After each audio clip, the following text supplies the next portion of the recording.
parce que nous ne sommes qu'au début de cette profonde transformation et qu'il nous appartient justement de l'accompagner, de la guider sur les voies qui soient les plus prometteuses et les plus positives, d'abord et avant tout pour nos élèves. Cette révolution numérique, c'est aussi un défi, évidemment, qui est lié au développement extrêmement rapide des usages du numérique. Et dans un monde où l'outil informatique et les réseaux sociaux occupent une place désormais centrale, nous savons qu'il est essentiel que l'école donne aux élèves les savoirs correspondants, qu'elle les prépare à la citoyenneté numérique et à l'emploi de demain.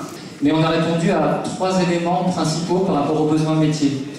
Préparer les supports de cours, y compris par exemple faire un document de texte qu'on pourrait imprimer et donner aux élèves, donc histoire d'augmenter ces supports de cours.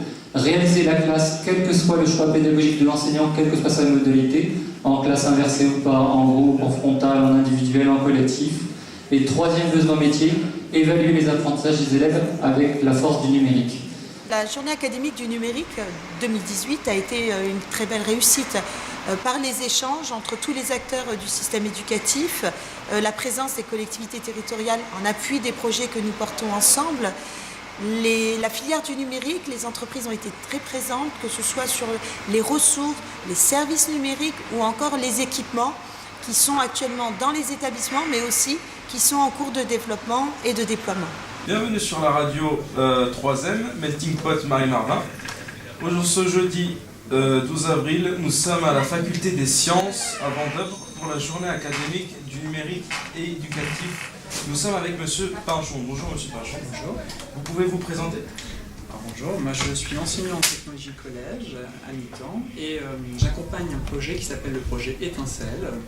Quels sont selon vous les atouts principaux des outils numériques dans l'école aujourd'hui? D'abord le numérique à l'école mais aussi au monde extérieur, dans le monde professionnel, c'est quelque chose qu'on ne peut pas louper. Cette journée était très très riche dans ses contenus mais aussi dans le nombre de personnes que nous avons mobilisées.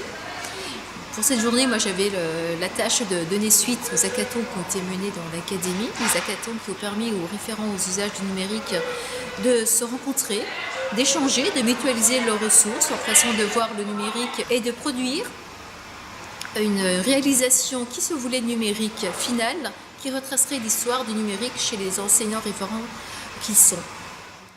Ça peut être l'infini qui reste si vous avez des ressources qui sont données à tout l'établissement, comme les VRLE, on a un symbole infini. Professionnel, c'est plutôt des situations professionnalisantes, des vidéos métiers, des vidéos qui montrent des gestes professionnels, qui vont venir illustrer ces scénarios pédagogiques. Je vais évoquer les noms de projets, peut-être que ça vous parlera.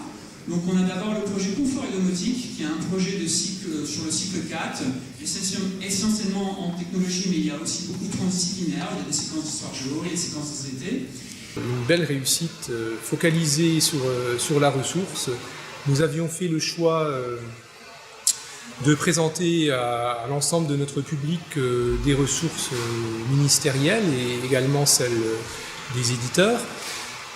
L'enjeu était de pouvoir montrer à notre public toutes les potentialités de ces outils. Le témoignage qui a été apporté par les chefs projets ont bien été dans ce sens. Je crois que vraiment les éditeurs qui étaient présents, l'ensemble des participants a pu se nourrir de toutes ces potentialités liées à la ressource.